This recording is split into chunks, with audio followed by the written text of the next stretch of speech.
While most people wouldn't consider the crusty exterior of an oyster to be particularly beautiful, opening up this craggy case might reveal an exquisite jewel nestled within. Yet, despite their iridescent colors and smooth shapes, pearls are actually made of the exact same material as the shell that surrounds them. Pearls, urchin spines, the shells of mussels, snails, and clams, even coral, all these structures are made out of the same chemical compound, calcium carbonate. So how does this single ingredient form such a vast array of materials? Calcium carbonate, or CaCO3, is common on land and even more bountiful in the sea. The Earth's crust is rich in calcium, and over millennia, these deposits have seeped into rivers and oceans. This is especially true near hydrothermal vents, where hot seawater mingles with calcium-rich basalts. Meanwhile, when carbon dioxide in the air interacts with seawater, it eventually produces dissolved carbonate. Every year, the ocean absorbs roughly 1/3 of our carbon dioxide emissions, adding huge quantities of carbonate into the water. It's no surprise that sea creatures have made use of these abundant compounds, but the way calcium and carbonate are woven together into various shapes is surprisingly artful. Let's return to the humble oyster. Like many aquatic mollusks, oysters start life as exposed larvae and quickly get to work building a protective shell. First, an organ called the mantle secretes an organic matrix of proteins and other molecules to construct a scaffold. Then the oyster filters the seawater, drawing out calcium and carbonate to combine them into its building material. It lays this material over the scaffold, which is covered in charged proteins that attract and guide the calcium carbonate molecules into layers. The specific arrangement of these protein scaffolds depends on the mollusk species and their environment, accounting for their vast diversity of shell shapes, sizes, and colors. Mollusks carefully control all components of their calcium carbonate creations, even manipulating CaCO3 at the molecular level. Using special proteins, mollusks can produce two crystal structures out of CaCO3, calcite and aragonite. Both of these compounds have the same chemical composition, but different qualities due to the way their crystal lattices are arranged. Calcite is the more stable of the two and less prone to dissolving over time, so most mollusk shells have a sturdy outer layer of calcite. As the slightly more soluble molecule, aragonite can better adapt to more or less acidic environments, so most mollusk shells have an interior layer of aragonite to maintain their internal pH level. But one form of aragonite is stronger and more versatile than the rest: nacre. Mollusks make this special material by placing successive layers of aragonite interspersed with proteins. These layers are stacked like hexagonal bricks, each surrounded by other organic material that directs their orientation. The uniform layering and brick-like structure of nacre is key to its signature iridescence. The layers are similar in thickness to the wavelength of visible light, so the light reflecting from its interior surface interferes with the light reflecting from the outer surface. When particles of light strike the nacre, they bounce around its multi-layered crystalline structure in a cascade of shifting rainbows. But nacre isn't just pretty, it's one of the strongest and lightest biomaterials we know of. And it's not just oysters that produce it. In fact, numerous mollusk species deploy nacre as one of their primary defense mechanisms. If an intruding parasite or even a stray particle of sand irritates the mantle, the mollusk will coat the offender in nacre-producing cells to form what's known as a pearl sac.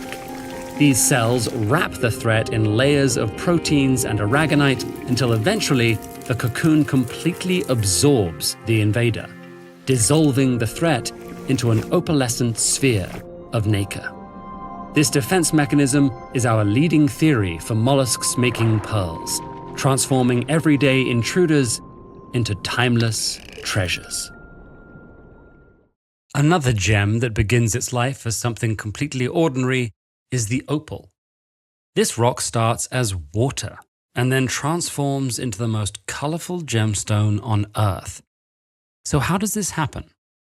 Dig into the science of the opal's vibrant colors with this video. So I hope you didn't see that 5 minutes as an opportunity to be on social media, but you are actually trying to learn something, because I was fascinated by the fact that oysters take everyday intruders and invaders into their shells.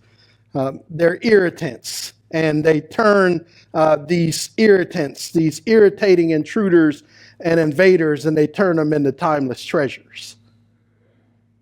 You guys get that? The reason why that's important is because in marriage, conflict is a irritating intruder and invader into the oyster of your marriage. And wise couples that last for lifelong love, they have gotten skilled at turning these parasites and these larvae and these oceanic debris and dead sails and sands of grain. They turn these irritants and these invaders and these intruders into timeless treasures. We wear them as pearls. And so I wanted to spark our conversation and challenge us to see conflict in marriage as what it is. It's irritating. It gets on not just your nerve, but your last nerve, right? And nobody likes it. But our disposition has to change, and we've got to see conflict as something that we can transform and transition into a treasure. So a grain of sand that irritates you and gets on your last nerve can become a beautiful pearl. And at the end of your life, as you grow together in marriage, you should have a string of pearls that you're wearing as a couple that's indicative. Guys, I'm talking and I ain't even started the message yet. That's if you don't have a string of pearls around your neck as a couple, then you're not doing marriage really well. I thought this was a great segue to help us rethink and give us a new paradigm and a new way to think about these issues. And these are just not relevant for marriage. This is just the way life works, right? Life with God. How do we take adversity? How do we take difficulties? How do we take hardships and difficulties? And how do we turn those irritants into timeless treasures?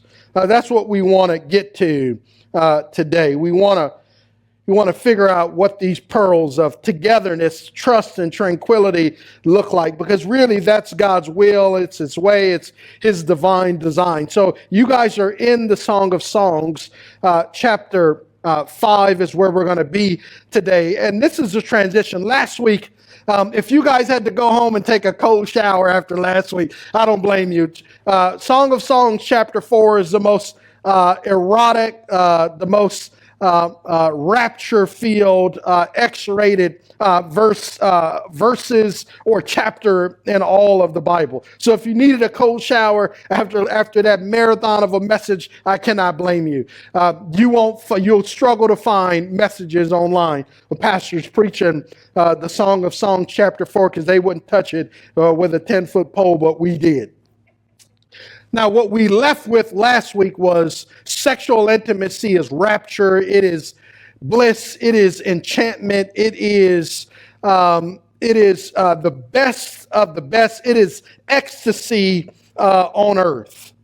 This week we go from bliss to dis.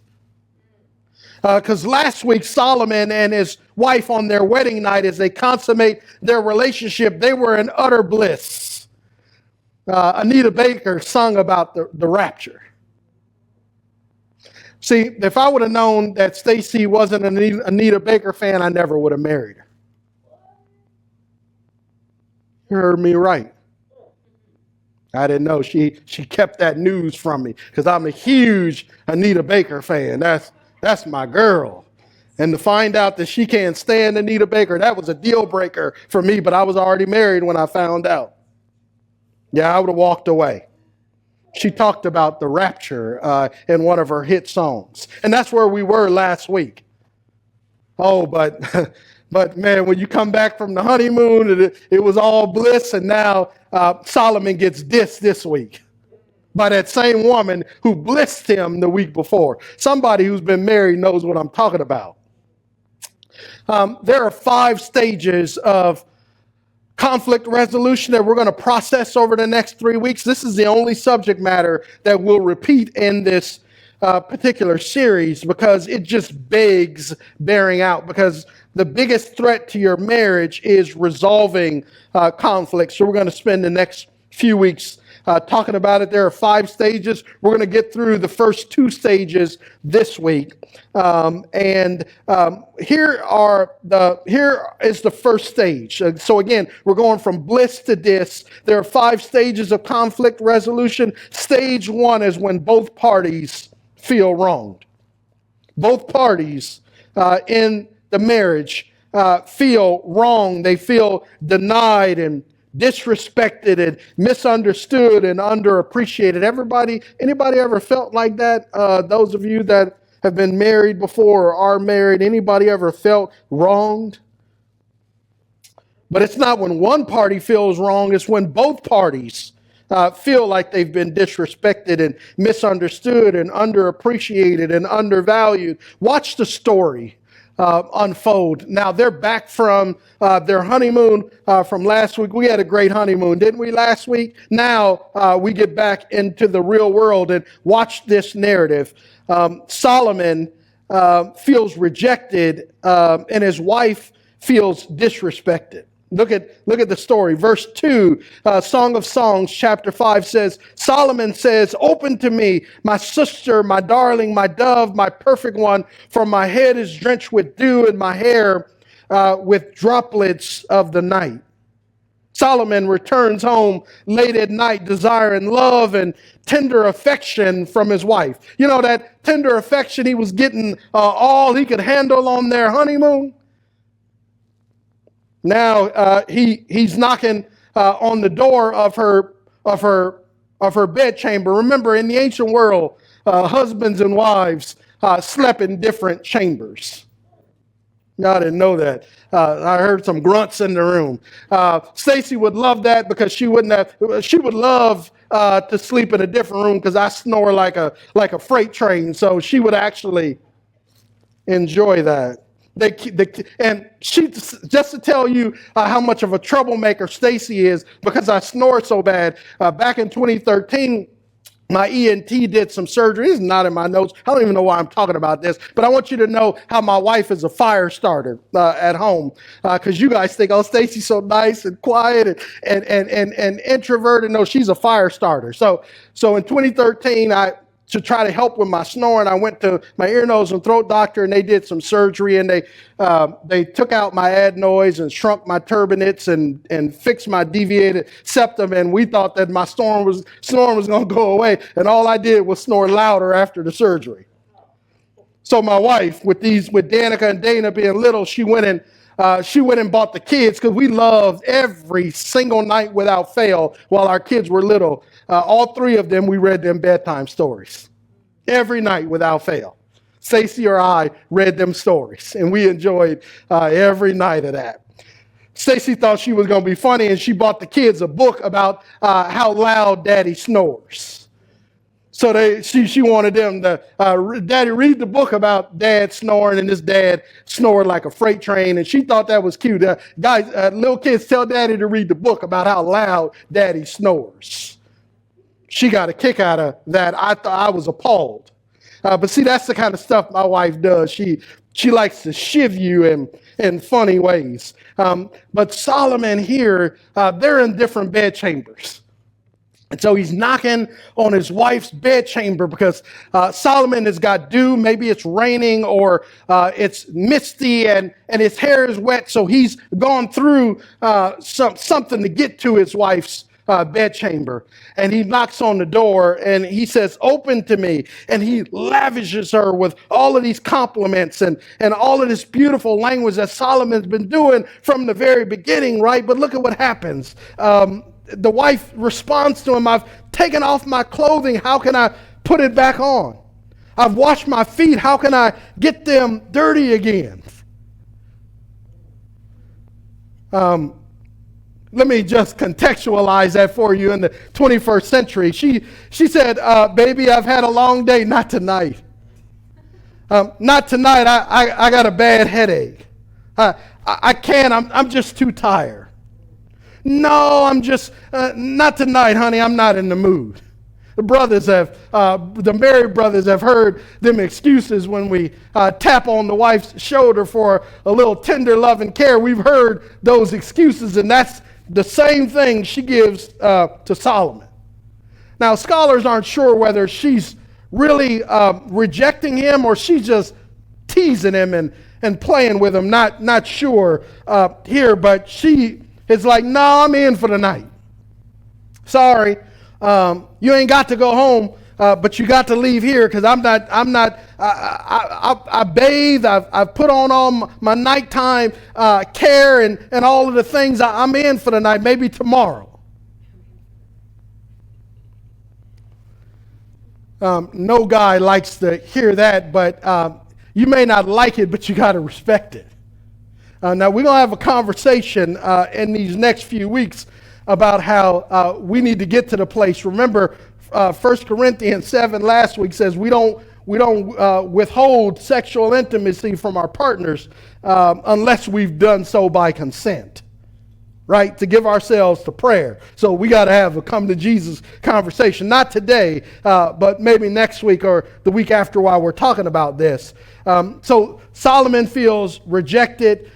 And she probably feels a little disrespected. I'll tell you how in a second. Over to verse 4.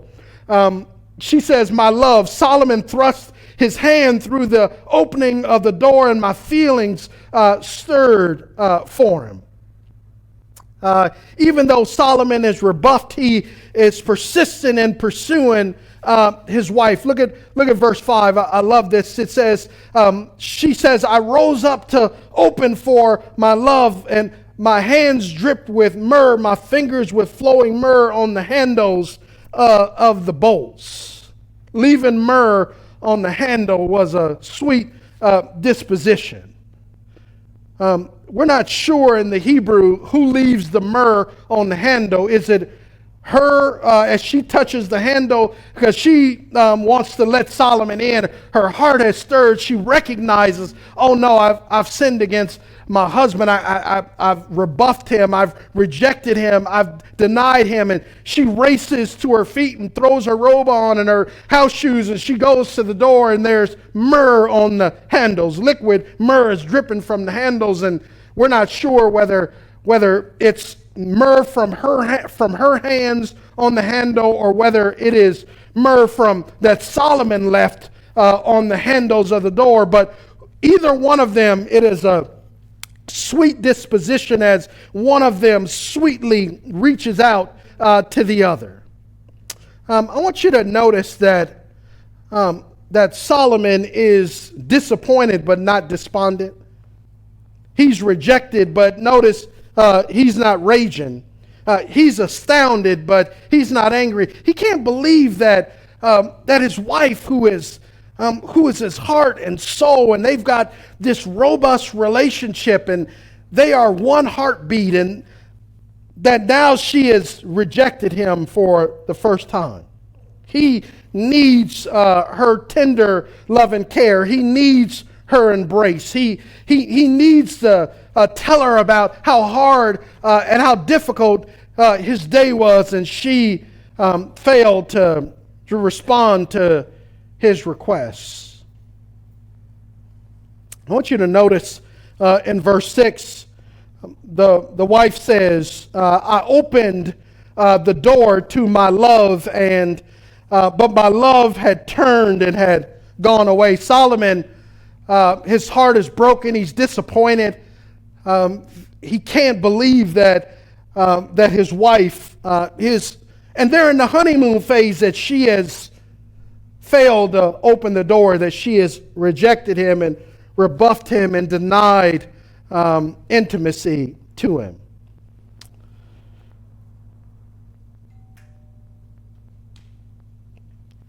I think one of the things we need to come to grips with in this moment is that both parties feel wronged. How so?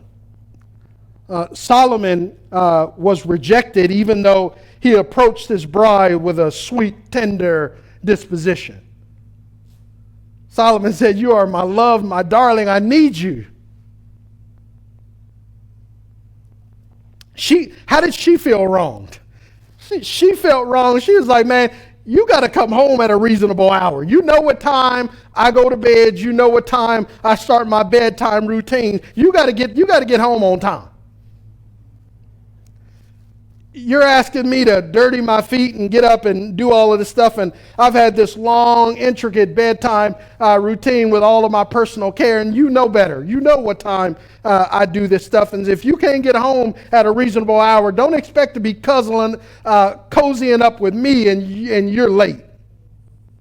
You see how both parties feel wrong? Solomon feels wronged, and she feels disrespected, but who's more in the wrong?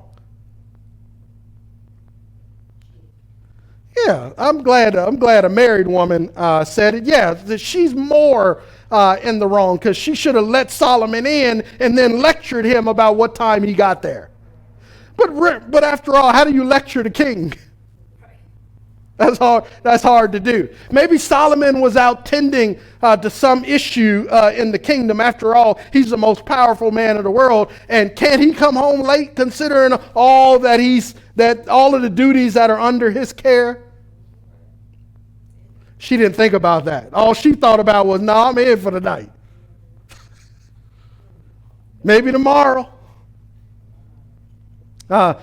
In marriages and in conflict, those of you that are single, those of you thinking about getting married, this is the way normal conflicts happen, and it's in the Bible. So how do we resolve these conflicts? I'm glad you asked. I want to share 2 tidbits of wisdom with you, and then we'll get into the second stage of conflict resolution, because the first stage is both parties feel wronged. They feel disrespected, underappreciated, undervalued, underseen, and it creates a problem. Les and Leslie Parrott, the authors of our Symbis premarital material, say this: conflict is the price you pay for a deeper level of intimacy. You guys have these slides in your Coram Deo. They're available. You can follow along with me. But conflict is necessary. It's necessary because you grow deeper into your intimacy as a couple as you navigate conflict, as you deal with discord, as you work to get on the same page. That's how you get to a deeper level of intimacy. My former pastor, Pastor Albert in Monrovia, said, "Intimacy, see into me." That's what intimacy is. And so the only way you get there is through trouble. The only way you get there is through conflict. That's the price you pay. If you don't want to grow deeper in intimacy, then don't get married, because conflict is the avenue, is the place, is the threshold, is the way to get to a deeper level of intimacy. Stacy and I have grown so much more, not in the times of prosperity, but it's in the times of adversity. It's when we didn't see eye to eye. It's when we were at odds that we came together. And one thing about Stacy and I is we are as different as we look. But the one thing we always do, and we've done this for 28 years, we always come together at some point. Sometimes it takes longer than other times to get there, but at the end of the day, we always get on the same page. Because conflict helps you get to a deeper level of intimacy. I love this. Tommy Nelson also says, all couples fight. Good couples fight clean. bad couples fight dirty. And I would add horrible couples fight to the death. For some couples, it's a sport. It's a 12-round heavyweight fight, and those couples don't make it. And if they do make it, they're miserable every step of the way. So one of the things we talk about in premarital counseling is fight styles. How do we fight clean? How do we navigate conflict in a way that's constructive? And that's what we want to learn here. The second stage of conflict resolution, the first stage is both parties feel wronged. The second stage of conflict resolution is ushered in when there's a change of heart. Again, in the first stage, both parties are dug into their respective positions. I'm over here and you're over there. So the question is, if we're both entrenched in our positions and where we are, who is the person that's going to have a change of heart that walks across the aisle to meet the other person? Who's that person? Because you'll never resolve conflict if somebody, or maybe both of you, but it takes one of you to walk across the bridge in order to work this thing out. And in this story, the wife, who is mostly in the wrong, according to Angela, y'all don't write me and email me, Angela said that the wife was more in the wrong, and I agree with her. And because she is the one mostly in the wrong, she's the one that has the change of heart. And we're going to see it in the text. You guys want to see what our change of heart looks like? Just the B part of verse 6. We already looked at the A part of verse 6 on the other side in the first stage. Here's the B part of verse 6, and here's her change of heart. She says, my heart sank because Solomon had left. She says, I sought him, but I did not find him. I called for him, and he didn't answer. In the change of heart stage, someone must recognize that the individual rights of one person in the marriage never transcends the God-given sanctity of the marriage relationship. When one party in the dispute acknowledges that, then a change of heart can occur. And here she recognizes that she rejected her husband, and now her heart is sunk. Her soul has plummeted within her, and she goes out after Solomon. But she didn't find him. You got to have a change of heart. Somebody's got to say, I'm not willing to sacrifice the relationship just so I can win an argument or win a fight. And you guys know I love Judge Toller, the divorce court judge. She said this, and she's got some great wisdom navigating all of those divorces that were in her courtroom. And George Toller said this, you have to be willing to lose some arguments so the marriage can win.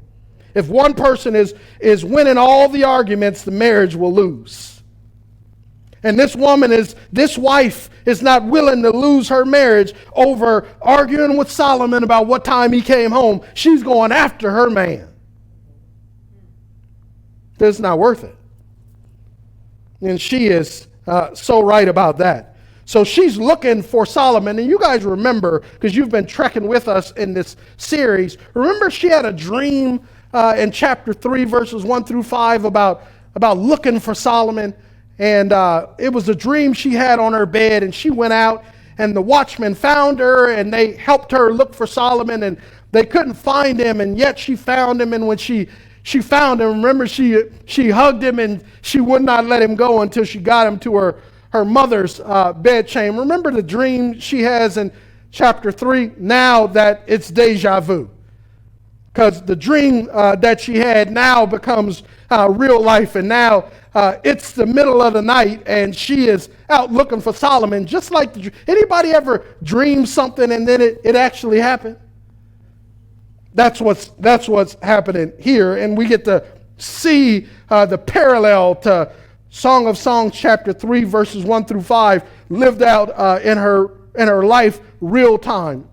Again, she is out and about looking for Solomon because she wants to reconcile with her husband. And look at verse 7. She says, the guards who go about the city found me, and notice they beat me and wounded me, and they took my cloak from me the guardians of the walls. Now here's what's interesting. In chapter 3, the watchmen who stand on the walls who guard the city of Jerusalem. Jerusalem is a fortified city with high walls, and the watchmen patrol on top of the walls so they could see the enemies off at a distance, but they also patrol the city as well. And in chapter 3, in her dream, they were helpful in looking for her lover.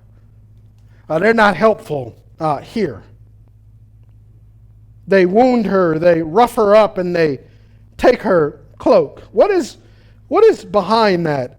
What's the difference here? I love this. Michael V. Fox says this. Look at his insight, a scholar on the Song of Songs. He said this: to wander the streets at night was a dangerous and strange deed. Perhaps her behavior made the watchmen suspect her of being a prostitute.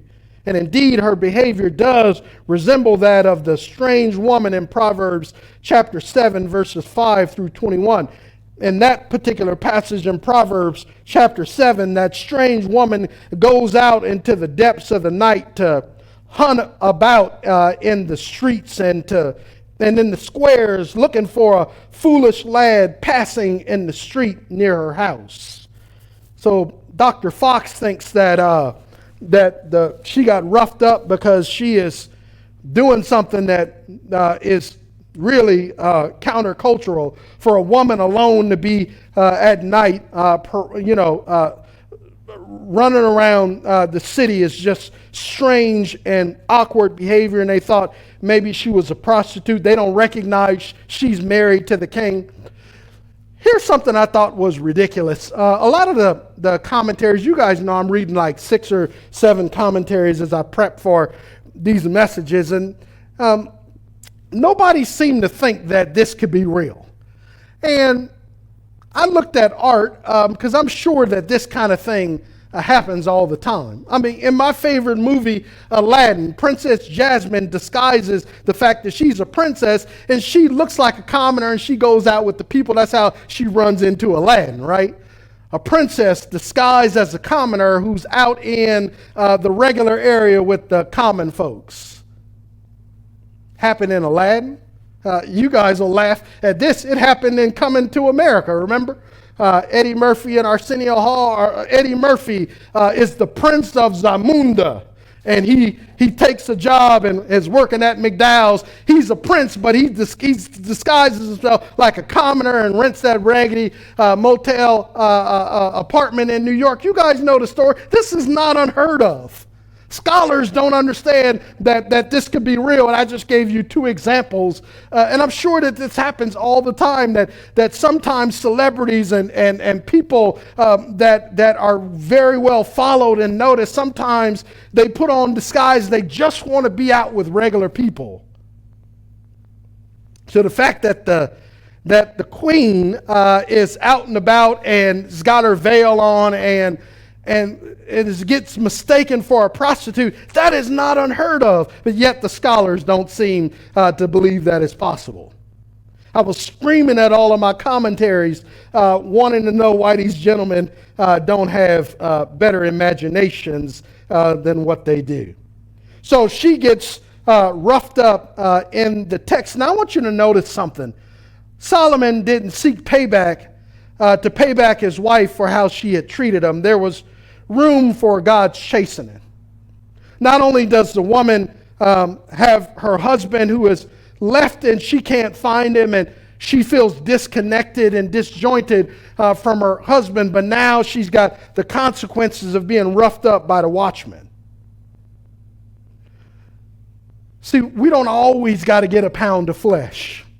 If you are the type of person and you always have to get payback, if you always have to see somebody get their just dessert, you won't last in marriage. Notice that God chastened the wife. Solomon didn't.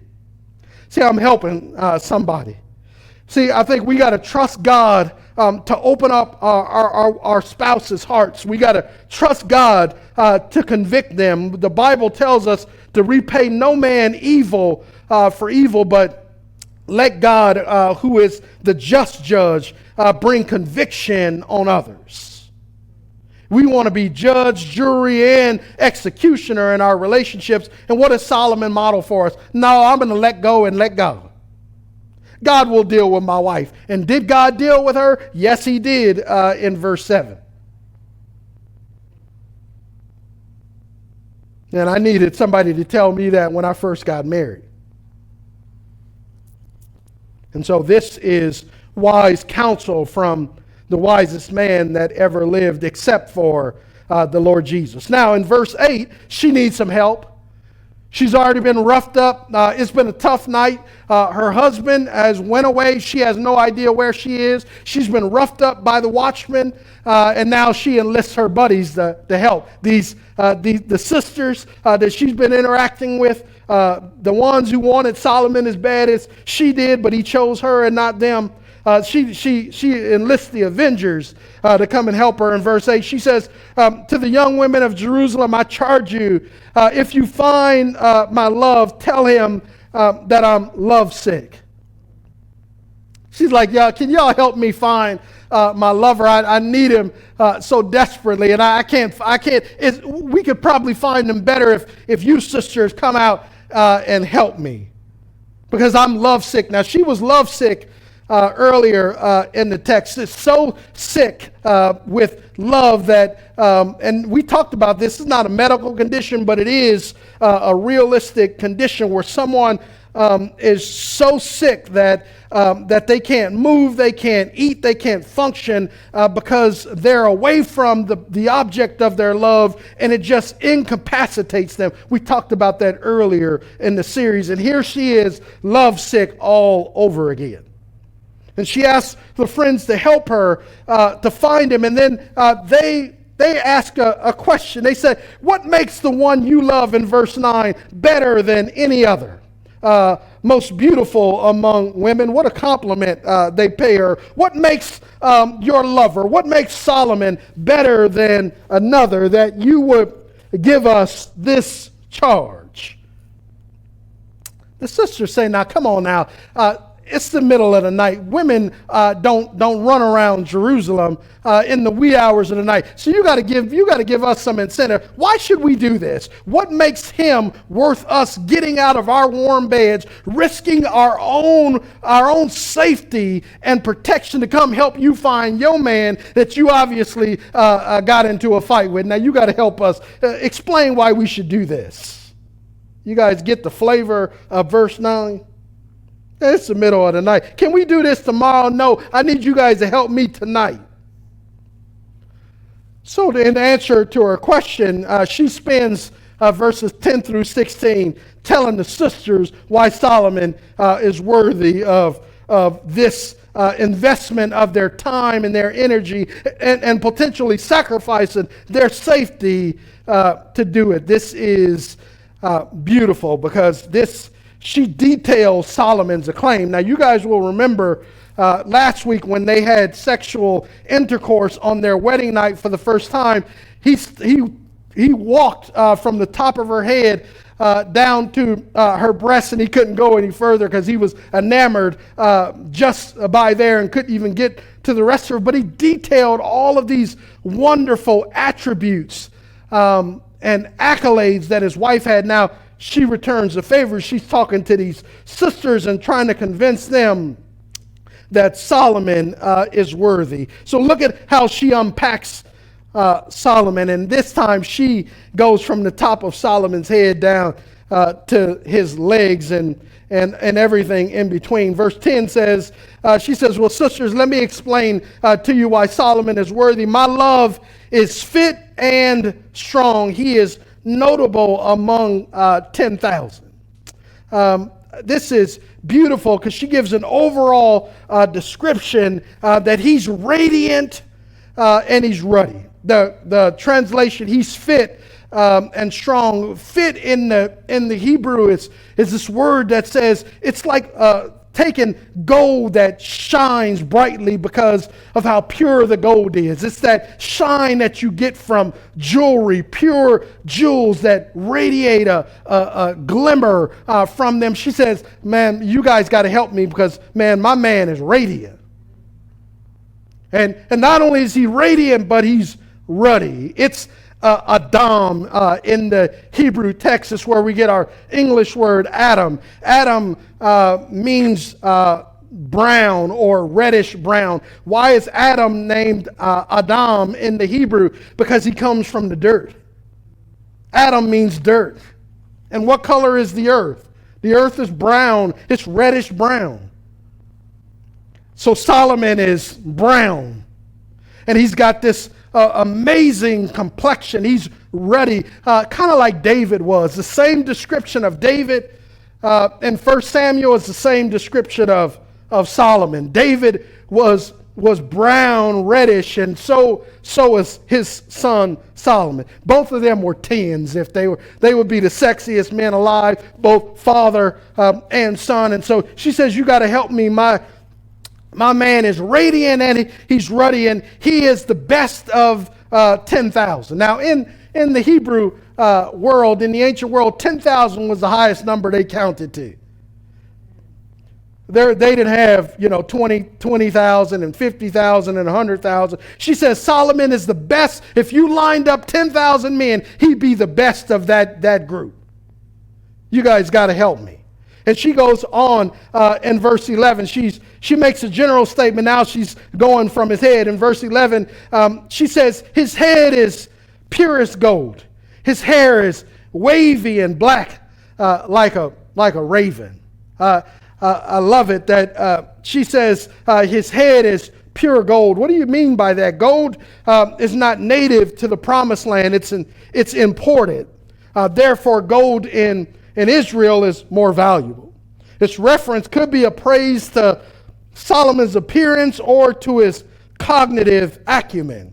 When she says his head is purest gold, perhaps she's saying he has a good head on his shoulders. That would make sense considering that he's the wisest man in human history with only one exception, and that's the Lord Jesus Christ. So she said his head is pure gold. Not only is his head pure gold, but his hair is black and wavy. The Hebrew says it's curly and it's black like a raven. So contrast this beautiful brown skin, this complexion of this man who would be the sexiest man alive if he lived today, and he's got this long, curly, wavy black hair that's as black as a raven. And she is enthralled by just his hair. Black hair in the ancient world connotes youthfulness, whereas gray hairs are associated with the elderly or those who are actively aging like me.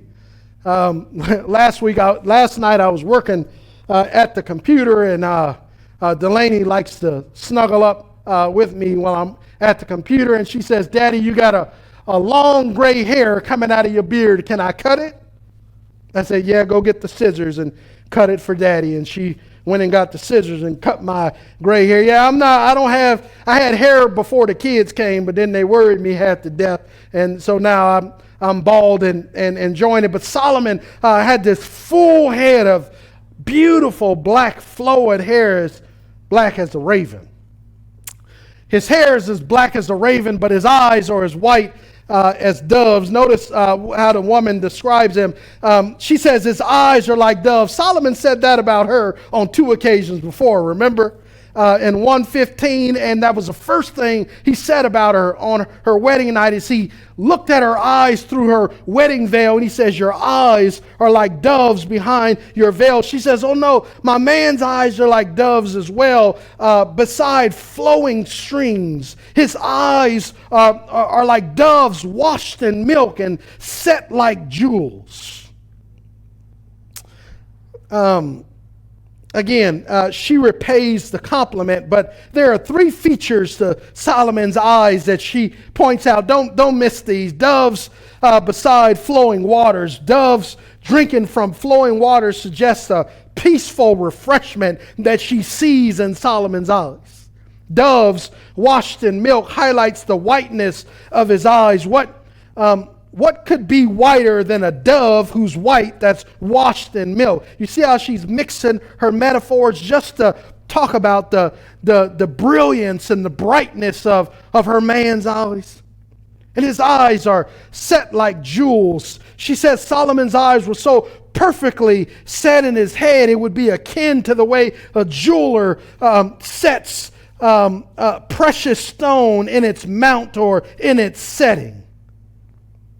I think she's also asserting here that Solomon wasn't a drunkard, for his eyes would have been red and unclear. And notice that Solomon was not a man that consumed a lot of alcohol because his eyes are too white for that. And so here she's praising his head and his hair and his eyes.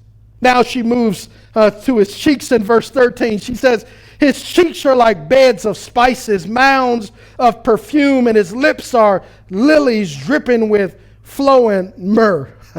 I love it that Solomon cologned his cheeks with balsam. Remember, we said balsam was the balm of Gilead that not only had an aromatic scent, but an aromatic scent, but it also had healing properties. Solomon must have lotioned his cheeks with the balm that they got from Gilead. His face smelled great. Brothers, that's why we wear our aftershave and put on our smelling lotions, because we want our face to smell good, right? Solomon's teaching us how to what male personal care looks like. His lips are lilies dripping with flowing myrrh. Lily petals have a smooth and satiny and slightly waxy texture. Guys, don't miss this. Solomon didn't have crusty lips, and neither should the brothers. You guys tracking with me? His lips were soft like a lily. She said that. I didn't say it right.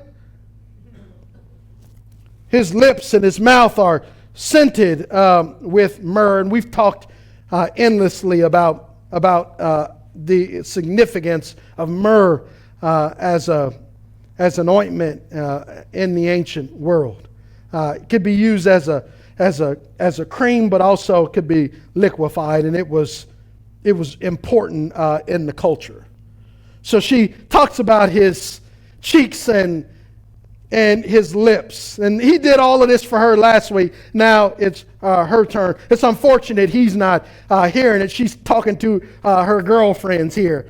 Verse 14, she says, his arms, and not his arms in the Hebrew, it's yad, and it's his hands. His hands are rods of gold set in beryl, and his body is an ivory panel covered with lapis lazuli. And let me just articulate this, because this makes no sense to us. She's talking about Solomon's hands. She says they're like gold settings with beryl mounted in them. Again, gold is valuable, and pure beryl is a crystalline mineral that is transparent, though when mixed with other metals, it'll produce a green emerald and a blue aquamarine and a pink maginite colors, but pure beryl is transparent. And here's a picture of what a chunk of pure beryl looks like.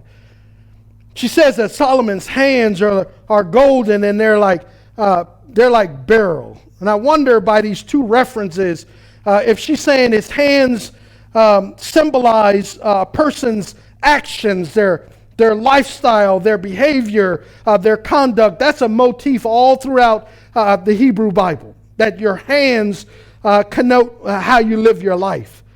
So if Solomon's hands are golden and they're like beryl is set in his hands, perhaps she's asserting that his character is valuable like gold because he lives as transparently as pure beryl. With Solomon, there are no secrets, there's no dishonesty, and there are no lies with him. He's a straight shooter. Women will love living with a man who has no secrets and tells no lies. We brothers need to. I've never lied to Stacy in 28 years. Not about anything serious. For what? Because to lie to her is to lie to myself, because that's bone of my bone and flesh of my flesh. What moron lies to themselves? Nobody does. We tell ourselves the truth. We lie to other folks. We lie to other folks. So if she is me, what am I lying to her for? You see why I don't do it? It doesn't make sense. My wife is bone of my bone and flesh of my flesh. That's why I don't lie to her. I tell her the truth. That's why I'm always in trouble, because I tell the truth. I'm always in trouble. Because I'd rather be in trouble with my wife than be in trouble with God. The Bible says it's a terrible thing for a sinner to fall in the hands of a holy God. And so I'd rather deal with Stacy than with God.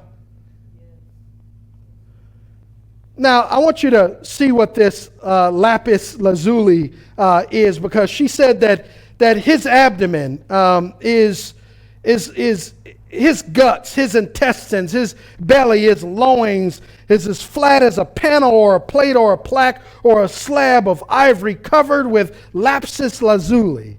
This is a picture of what this gemstone looked like. Ivory is hard and dense, but lapis lazuli is a deep blue metaphoric rock used as a gemstone. In the Bible, lapis lazuli is heavily associated with the glory of God, heavenly thrones, and sacred beauty. Could she be simply celebrating Solomon's beautiful rock-hard abs? Not mine, because I don't have them kind of. I got all this up here. But Solomon must have had rock-hard abs, because she said, man, you guys have to help me find him, because my man's abs are like a flat slab of iron coated with lapis lazuli. Oh my goodness. My man got a 12-pack. He don't just have a 6-pack. Angela appreciates the fact that she likes her man's 6-pack or 12-pack or 8-pack or whatever he's got. She loves it. Now in verse 15, she moves down, and she's gone from the head down to his legs. In verse 15, she ends it right here in terms of her detailed description. She said his legs are like alabaster pillars. I don't like alabaster. I think a better translation is marble. She says his legs are marble pillars set on pedestals of pure gold. His presence is like Lebanon, as majestic as cedars. So again, marble, if his legs are like marble is a strong rock, and legs in the ancient world were believed to be the seat of a person's strength or their power. And she says, my man's legs, he is physically strong, and you know he's physically strong because his legs are like marble pillars set on a pedestal or on a platform of pure gold. Not only that, but she says his appearance, his presence. Solomon's presence is like Lebanon, as majestic as the cedars of the cedar trees in Lebanon. We talked about this before, but the cedar trees of Lebanon are renowned for their longevity, their large size, and the fragrant and durable wood. Solomon's presence must have been magnificent, awe-inspiring, and dignified. Here's a picture of a cedar tree in Lebanon. Even today, we love cedar wood. We love our furniture and things that are made out of cedar wood. It's more expensive because cedar wood is more durable, but it also has that fragrant smell to it that we love. Again, we talked about that before.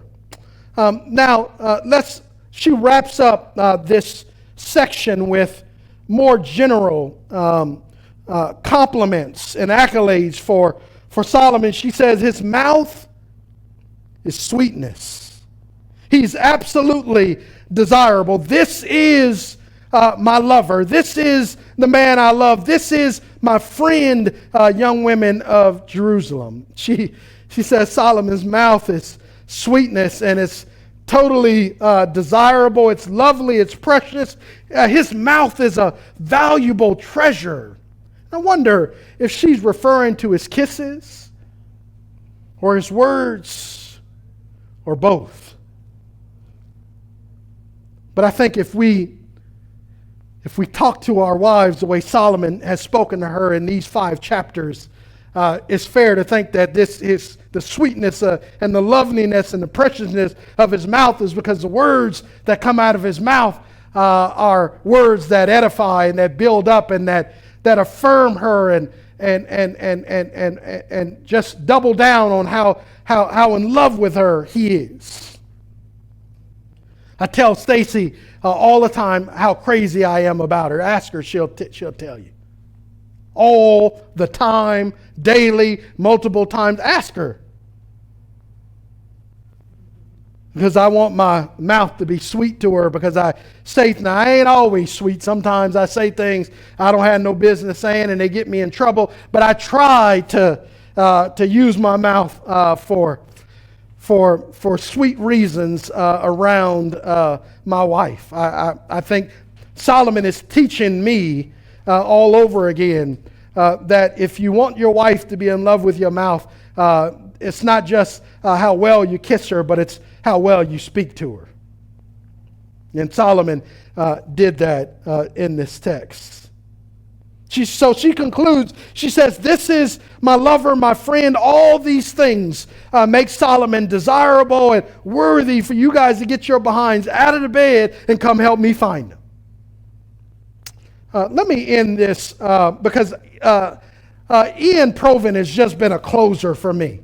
So last week I shared a couple of quotes from him. This week he had some amazing stuff to say, and then we'll get to our Coram Deo. And I want to talk on Wednesday more about conflict resolution as we circle up for Life Group digitally on Zoom. I'd love to hear some techniques and some things you have learned about resolving conflict in relationship that you think can help us as we want to put some tools in our belt. And we do that Wednesdays at 7 o'clock as we circle up. But look at Ian Proven. He gave us 2 quotes that I thought were worth, and they're long, but they're substantive. And I wanted to give these to you. And again, you have these in your Coram Deo. You have the slides. He says this.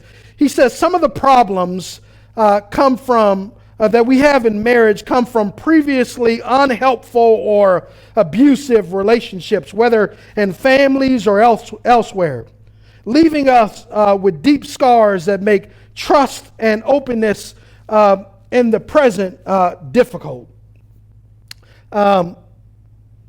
He says that some of our difficulties are created by our own lack of love and care for a spouse, or a spouse's lack of love and care for us. There are multiple reasons why marriage might be or become difficult for us, and why sexual intimacy might be or become problematic. Most marriages at some point go through entire periods in which there is staleness in the air and far too much routine on the ground. Some couples struggle their entire married lives with the consequences of previous sexual abuse, which makes self-giving, especially physical love, a challenge for one or both parties. I thought he was spot on with that.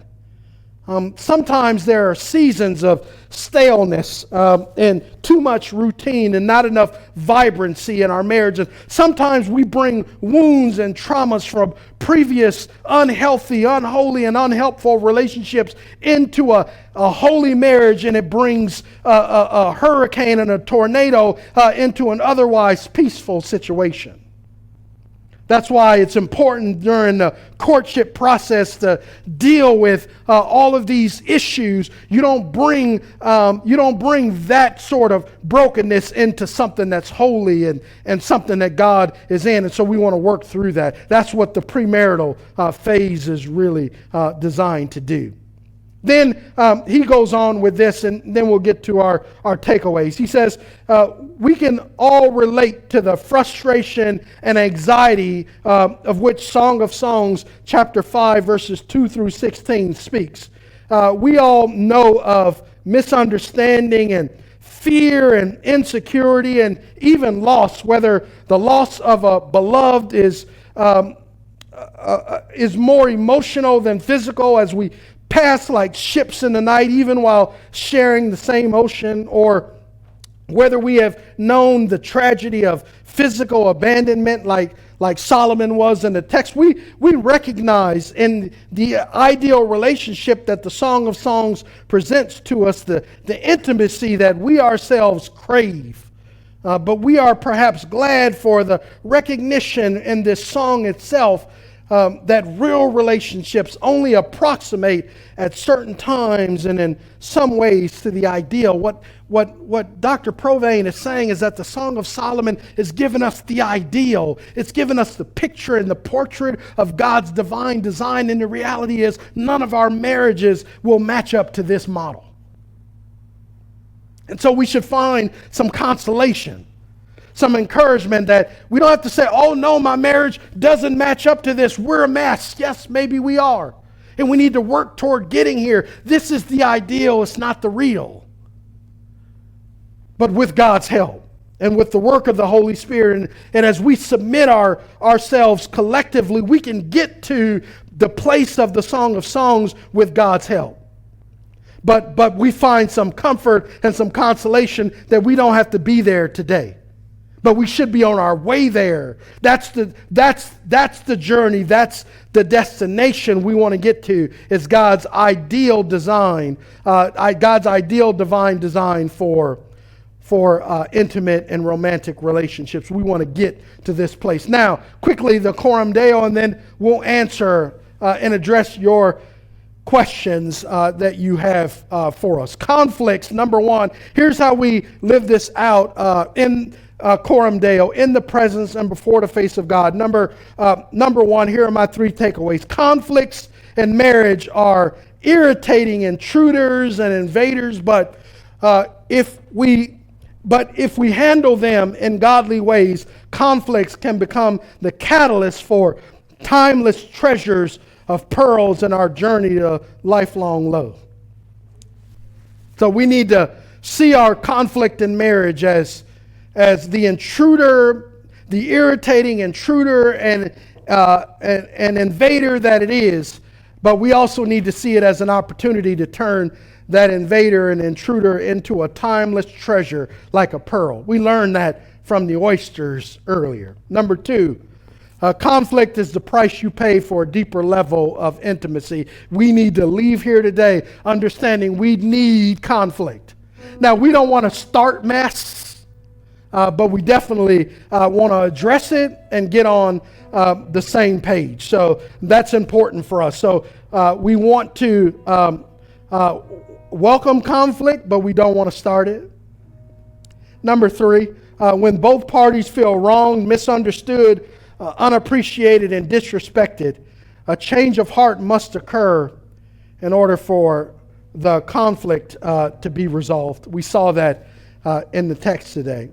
And we're going to see more, the other three stages of conflict as we move forward. God, you are great and greatly to be praised. Thank you for the wisdom of Solomon in this text. We thank you, God, that Solomon and his wife return from their honeymoon and they have their first spat. Both parties felt wronged, and we can relate to that, God. We've been in these situations where we've been in conflict, interpersonal conflict, where both parties feel wronged, and this gives us wisdom about how to navigate that conflict. And the first thing that has to happen is somebody has to have a change of heart. So God, thank you that this wife didn't just stir in her sin. She went after her husband. She sought reconciliation. She risked her own safety and protection to make it right. So thank you for her example. May we be like this amazing wife who knew she was wrong and she went to go and make it right. God, may we model that. You came into our earth in order to make it right. Even though we sinned against you, you didn't sin against us. You were the victim, and yet you came to pursue us, to reconcile us, to make us one with you again. So Jesus, may the ministry and the message of reconciliation not just be a mantra of our church, but may it show up in our personal lives and in our interpersonal relationships, and in particular in our marriages. We are the people of reconciliation. So may we reconcile with our spouses for your glory and our good in Jesus' name. Amen.